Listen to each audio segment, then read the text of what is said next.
Jika kalian akan mengikuti tes PPPK tahun 2025, teman-teman harus mengetahui beberapa prediksi soal yang tipenya itu seperti soal berikut. Yang pertama di nomor 11. Jadi soalnya ialah sebelum menerima sarana dan prasarana yang harus dipastikan terlebih dahulu adalah, nah seperti biasa di sini ada 5 pilihan jawaban dan mari kita mulai seleksi beberapa pilihan jawaban yang ada. Yang pertama, kondisi fisik sarana dan prasarana. Jadi meskipun item ini itu penting, pemeriksaan kondisi fisik sarana dan prasarana itu dilakukan setelah dokumen diperiksa, karena tanpa dokumen yang valid, kondisi fisik saja tidak cukup untuk memastikan penerimaan barang yang benar, sehingga pilihan jawaban A ini masih kurang tepat. Kemudian yang bagian B, kelengkapan dokumen penerimaan.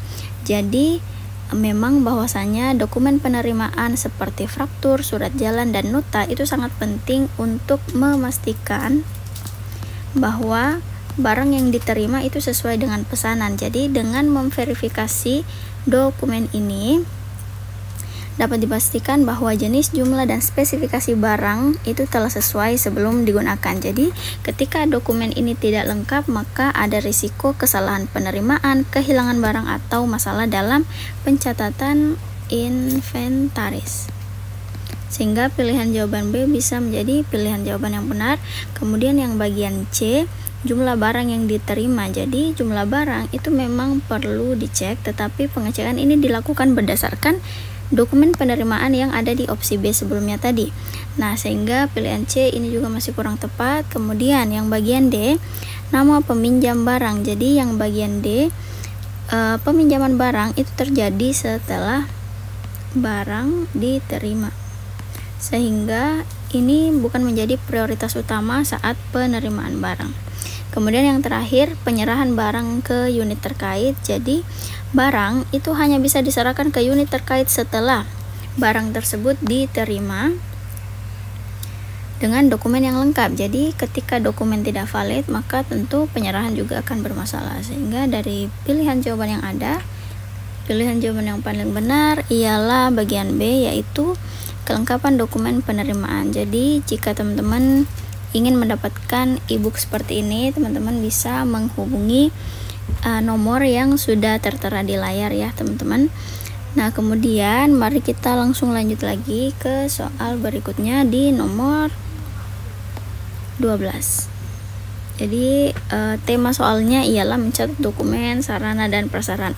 Jadi soalnya ialah dokumen sarana dan prasarana yang telah dicatat dalam buku kendali itu harus mencakup informasi tentang, seperti biasa di sini ada 5 pilihan jawaban. Jadi mari kita mulai seleksi pilihan jawaban yang ada. Yang pertama, penggunaan barang oleh unit terkait. Jadi informasi yang pertama ini itu bisa dicatat dalam buku kendali, tetapi tidak selalu wajib ada ya teman-teman dalam setiap pencatatan sarana dan prasarana. Jadi fokus utama pencatatan ialah jenis, jumlah, dan status dari barang tersebut. Kemudian yang bagian B, tanggal peminjaman. Jadi tanggal peminjaman itu hanya relevan jika barang tersebut dipinjamkan, sementara buku kendali itu mencatat barang secara umum baik yang dipinjam maupun tidak, sehingga pilihan A tadi masih kurang tepat, pilihan B juga masih kurang tepat. Kemudian yang C, nama peminjam dan kondisi barang. Jadi yang bagian C ini, nama peminjam itu dicatat jika barang tersebut bersifat pinjaman, sedangkan buku kendali itu harus mencakup semua barang termasuk dengan barang yang tidak dipinjamkan. Jadi kondisi barang memang relevan, tetapi informasi utama yang harus dicatat itu tetap jenis, jumlah, dan status dari barang tersebut, sehingga pilihan C juga masih kurang tepat. Nah, kemudian yang D, jenis, jumlah, dan status barang. Nah, jadi buku kendali ini itu digunakan untuk mencatat data penting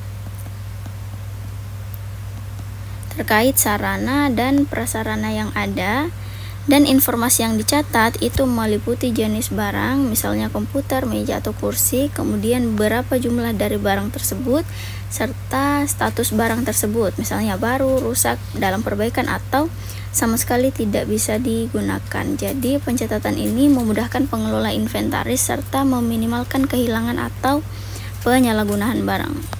Kemudian yang E, semua jawaban benar, ini enggak ya teman-teman, karena 3 opsi yang tadi itu kurang tepat jawabannya, sehingga pilihan jawaban yang tepat ada pada bagian D, yaitu jenis, jumlah, dan status barang. Bagi teman-teman yang baru menemukan channel ini, jangan lupa untuk mengecek beberapa video kami supaya teman-teman makin terbiasa dengan beberapa contoh soal yang sekiranya akan muncul di tes PPPK tahun 2025 nanti. Segitu aja dulu video untuk hari ini, sampai jumpa di video berikutnya.